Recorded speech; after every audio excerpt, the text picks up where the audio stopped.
Hey guys, today I'm going to show you how to make sweet potato casserole or something like it.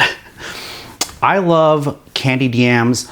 I even love candied yams in their worst iteration, like from a school cafeteria where everybody has taken all the marshmallows and all that's left are the little shriveled up sweet potatoes that look like they've been burning in syrup since 4 a.m. and it's got that clear marshmallow residue that just looks like spit. I will eat that because of the flavor. I love that nostalgic flavor that just makes me think of the holidays. I think of Halloween and Thanksgiving and Christmas and New Year's and cold weather. Any opportunity to go back there, I'm all about it. But I've always felt that the difference in sweetness between the natural sweetness of the sweet potato versus the marshmallows and the syrup was always kind of jarring. That the marshmallows and the syrup were always just so much more sweeter than the sweet potatoes. It always felt like a mismatch in my mouth. So long ago, I set out on this journey to fix that problem for myself. And on my journey, I found that the best way to combat that vast difference in sweetness is to make a sweet potato pie. But if you don't want to go through all that nonsense of making a pie, or you feel like you just don't have the know-how, or you just don't have the effort to do that, the next best thing is to make mashed potatoes. That way you can distribute that flavor evenly throughout the dish, which is basically what we're gonna do today. Now, I'm gonna use real sweet potatoes. If you don't wanna go through all that hassle of peeling and cutting up real potatoes, you can use sweet potatoes from a can. I think you're gonna need about 4 to 6 15-ounce cans of sweet potatoes. You can even use candied yams from a can. But just know that if you're going to use candied yams from a can, you're going to need less sugar than what we're going to use today. This is really simple and it's so good, guys. So let's get started. So what I've got here is 5 medium-sized sweet potatoes, and we're going to start off by rinsing them in cold water just to get any visible dirt off. Now that the potatoes have been washed, we're going to go ahead and we're going to peel them. So now that I've got my potatoes peeled, I'm going to go ahead and chop them up and throw them in a pot. If you guys have never cut a sweet potato, it is not like cutting a regular potato. It's a little bit more dense and starchy. Just be careful when you're exerting a little bit more force than you would a normal potato and not cut yourself. So now that I've got my potatoes cut up, I just filled the pot with water just so that they're all submerged. And I'm going to go ahead and turn my heat up to medium high heat. And I'm going to put this lid on, and we're going to boil these until they're fork tender. This is going to take about 15 to 20 minutes. While our potatoes are boiling, let's go ahead and preheat our oven at 350 degrees or 180 degrees Celsius and let it preheat for about 10 minutes. In a separate bowl, we're going to add about 3/4 cup of brown sugar and 1 teaspoon of cinnamon. And we're just do about 1/4 teaspoon of salt and about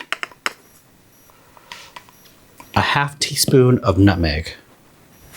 And we're going to go ahead and combine these together.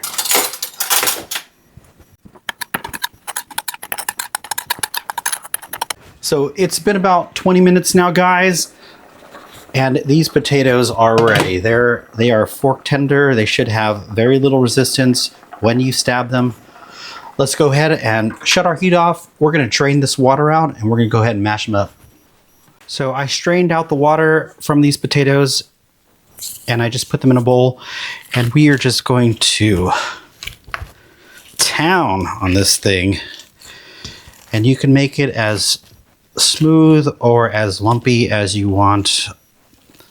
For this recipe, you probably want to make it as smooth as you can get it. So I've been mixing this up for about a minute now. I'm going to go ahead and add 1/2 cup of melted butter, or 1 stick of butter.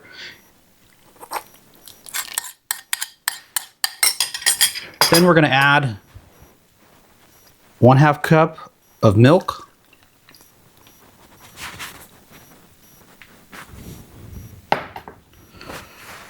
And then we're going to take our mixture that we mixed up here and we're just going to add it to it. And mix this up to combine. I forgot to tell you guys, we're going to add 1 teaspoon of vanilla to this mixture. So once everything is combined, it should kind of look like peanut butter and jelly mixture. You can actually taste this, and if you want it a little bit more sweet, you can add some more sugar. I ended up adding in a little bit more sugar, a couple tablespoons more sugar. But once everything's done, let's put this aside, and we're going to take a baking pan. This is a 9 by 13 inch baking pan, and then we're just going to rub it down with a little bit of oil. You can use the spray if you want to.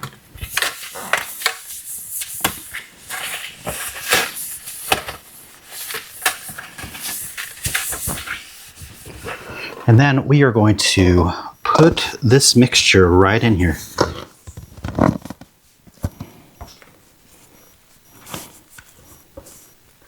Once you've got your mixture scooped into this, we're going to just spread it out so everything is nice and even.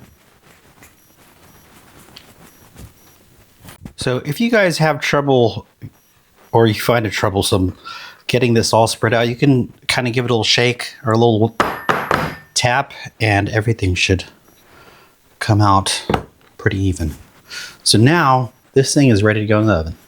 So we're going to just throw this in the oven at 350 degrees or 180 degrees Celsius for about 25 minutes.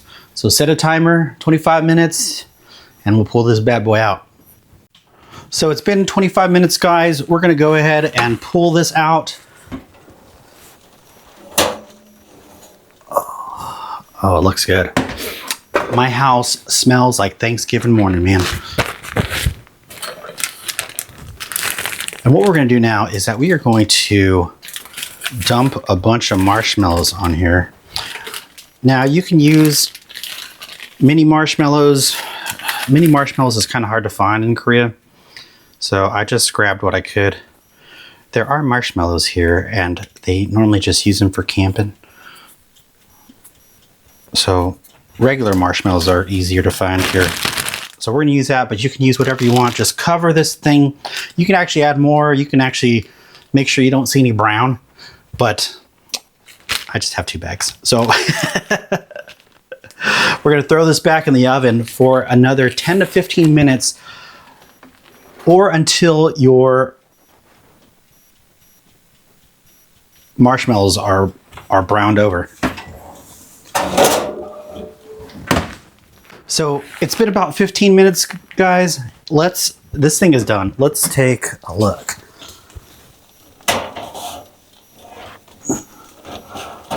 Oh, and here we are. So we're gonna let this cool for about 10 minutes. Don't be alarmed when your marshmallows start to deflate. It's okay. It doesn't mess with the flavor or anything, but let's let it wait for about 10 minutes. So it's been cooling for about 10 minutes now, and as you can see, my marshmallows have deflated, but that's okay because it still kind of looks nice. And remember, guys, this is one of the few times in life where the phrase, "it's what's on the inside that counts," actually is meaningful to say. So let's plate this thing.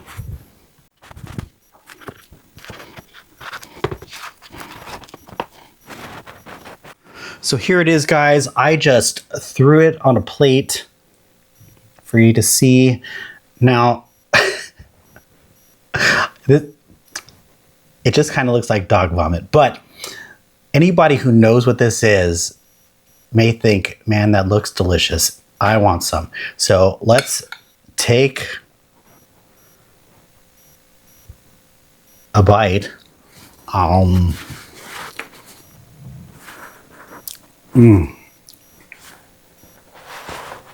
It's so good. Even sweetness throughout. It's not too sweet. It's got that chalkiness from the marshmallows. This is awesome. I definitely hope you try this out.